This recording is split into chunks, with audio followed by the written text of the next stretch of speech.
ever get the feeling like you just need to escape? Like you need a safe space, especially when it comes to something as personal as, well, identity. Yeah. That's kind of what we're diving into today. We're really getting into how queer fiction can be that space for people, especially those, going through the whole coming out journey.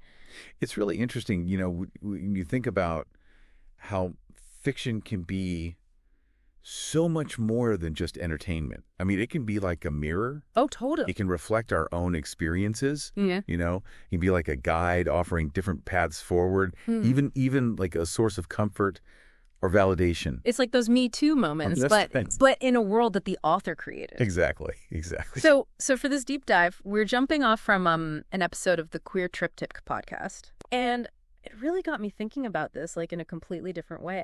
And they also put together this fantastic book list, which we'll definitely get into because there's something really important there. Yes.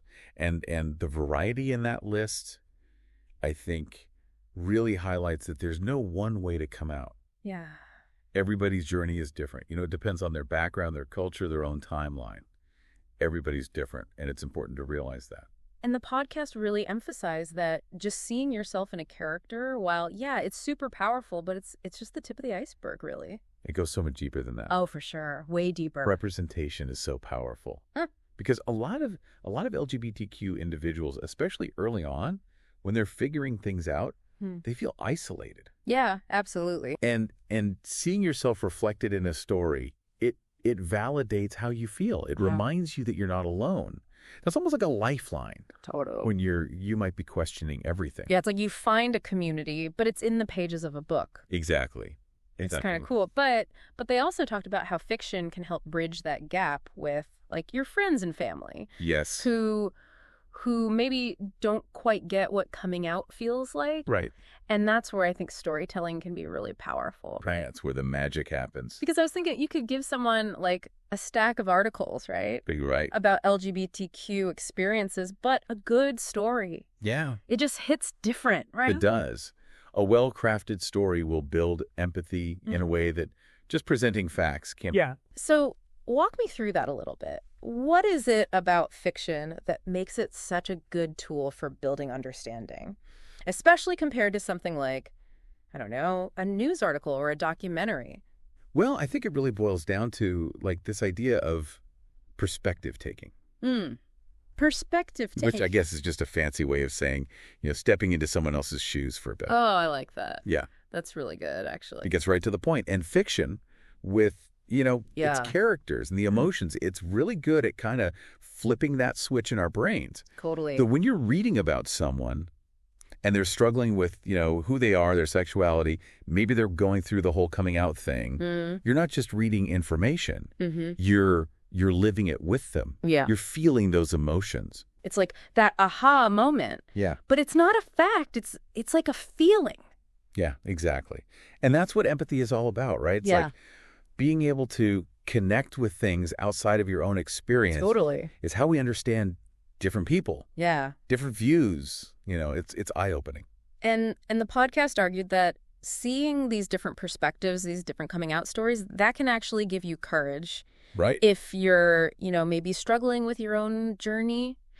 But does that actually work? It seems almost too simple, Yeah. Just reading about it gives you the courage to do it. I don't know. Well, it might seem that way, but this vicarious experience, that's what we call it, it has a big impact. Vicarious experience. Think about it. Okay. Humans, we're social, right? We learn by watching each other.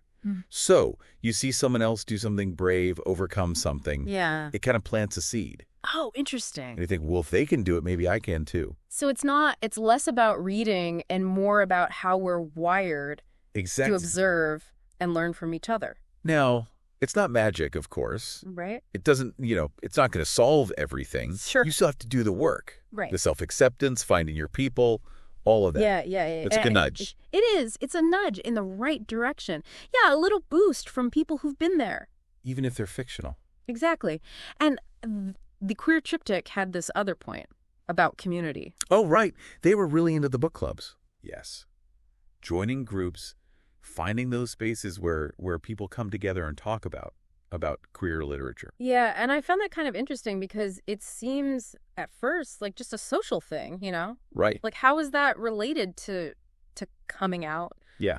And it comes back to shared experiences, especially ones connected to who we are. And those can really build a connection. Yeah, okay. Just imagine being in a room with people who get it. Totally. Who understand those feelings, the ups and downs of coming out. So you're not even talking about the book anymore. You're talking about your lives. Exactly. And when that happens, you belong, you feel seen, you feel heard. And that's so important. It is. Especially, when things are uncertain. It's like a safety net, a space to just be yourself. Yep. Yeah. And that can really empower you as you're figuring things out. Find your people, find your tribe. Exactly. And speaking of empowering stories, we have to talk about that book list. Oh, that book list. Don't even get me started. Amazing recommendations. There was a little something for everyone. We had rom-coms, we had memoirs. It was great. So good. And, knowing our listeners, I wanted to pick a few titles that I thought they would especially love. Oh, I'd love to hear them. So the first one that jumped out, and I think it really captures that idea of finding your courage, is Red, White, and Royal Blue. Great. By Casey McQuiston. Oh, yes. Have you read that one? I have. It's such a fun read. Right. It's really heartwarming. It's so good. And it really gets into what it means to come out, especially like in the public eye, Totally. It's like it's a fun escape, but it also doesn't shy away from those like real raw emotions that come with figuring yourself out. It does. And I think for our listeners who are always curious. Yeah. It's that perfect balance of like lightheartedness, but also makes you think. It really does. It's a page turner that also makes you think, which is, the best of both worlds. Yeah, you get the best of both worlds. And for something totally different. Okay. But so powerful.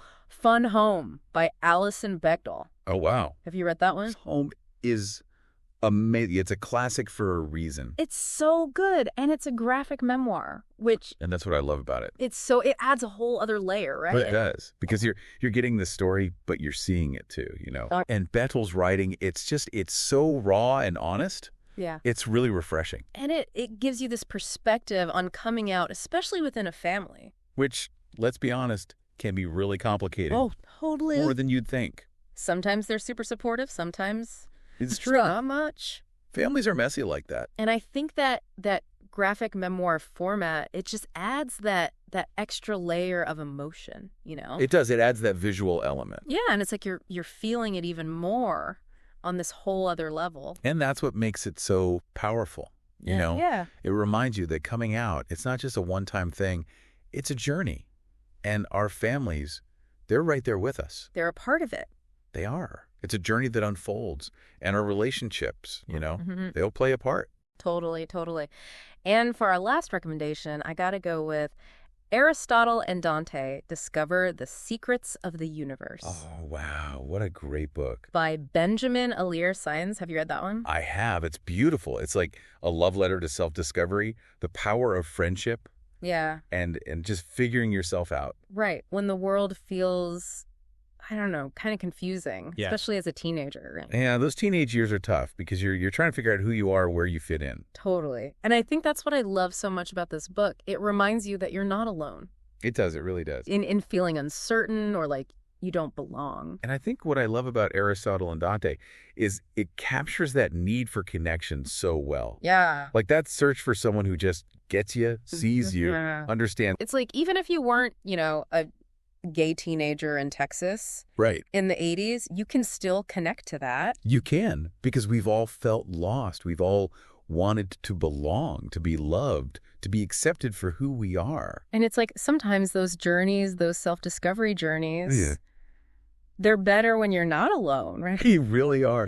When you have someone with you who sees you, even when you don't see yourself. Yeah, someone who gets you even when you don't get yourself. Exactly. So well said. It feels like we just scratched the surface today of what queer fiction has to offer. Just a glimpse, really. But it's clear that these stories, they're so much more than just entertainment, right?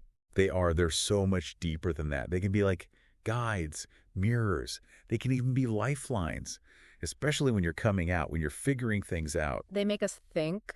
They help us understand each other better. They remind us to have empathy, to connect with each other. I love that. It's like that quote, fiction lets us live other lives. Oh, that's a good one. But with queer fiction, it's not just about living those other lives. Right. It's about understanding our own lives a little better. It really is. And as we wrap up, here's something I want you to think about. How can these stories, these amazing queer narratives, challenge your own beliefs?